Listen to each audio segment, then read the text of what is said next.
ஃப்ரெஷ்ஷா இருக்கும். ட்ரை பண்ணி பாருங்க. அடுத்த டிப் என்னன்னு பார்க்கலாம். அதுக்கு வந்து ஒரு பாத்திரத்துல கொஞ்சமா வினிகர் தான் எடுத்திருக்கேன்.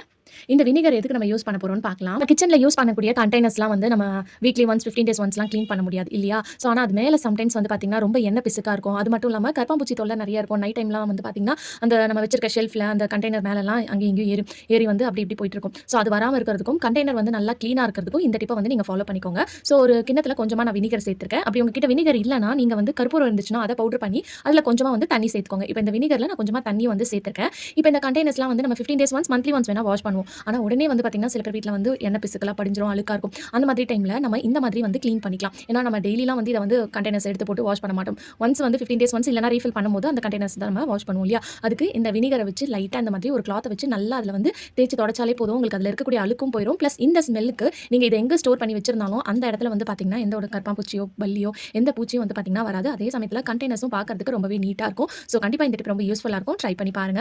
அடுத்த